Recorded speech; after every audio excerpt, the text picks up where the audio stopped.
தாவேகாவின் அசுர வளர்ச்சியை தடுக்க திமுக கையில் இருக்கும் ஒரே பிரம்மாஸ்திரம் என்ன? தமிழக அரசியலில் புதிய வியூகம் உருவாகுகிறது. தமிழக சட்டமன்ற தேர்தலுக்கு பிறகு அரசியல் களம் முற்றிலும் மாறியுள்ளதாக அரசியல் வட்டாரங்களில் பேசப்படுகிறது. குறிப்பாக தலித் மற்றும் சிறுபான்மை சமூகங்களின் ஆதரவு பெருமளவில் தாவேகா பக்கம் சென்றிருப்பது பாரம்பரிய அரசியல் கணக்குகளை மாற்றியுள்ளதாக கூறப்படுகிறது. பல ஆண்டுகளாக திமுகவின் முக்கிய வாக்கு வங்கியாக இருந்த இந்த சமூகங்களின் ஆதரவு குறைந்திருப்பது அக்கட்சிக்கு புதிய சவாலாக மாறியுள்ளது.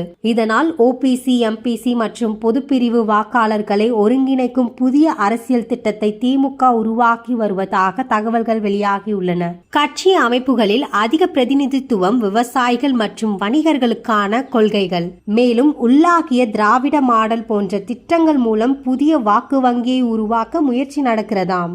ஆனால் இந்த பாதை திமுகவுக்கு எளிதானதல்ல. ஏனெனில் அதிமுக, பாமக, பாஜக உள்ளிட்ட கட்சிகளும் இதே வாக்காளர்களை இலக்காக வைத்து செயல்பட்டு வருகின்றன. எனவே தாவேகாவின் வளர்ச்சியை எதிர்கொள்ள திமுக எடுக்கும் இந்த புதிய சமூக அரசியல் யூகம் தமிழக அரசியலில் மிகப்பெரிய மாற்றங்களை ஏற்படுத்துமா என்ற எதிர்பார்ப்பு எழுந்துள்ளது. தாவேகாவுக்கு எதிராக திமுகவின் இந்த புதிய யூகம் வெற்றி பெறுமா இல்லையா? உங்க கருத்தை கமெண்ட்ல சொல்லுங்க.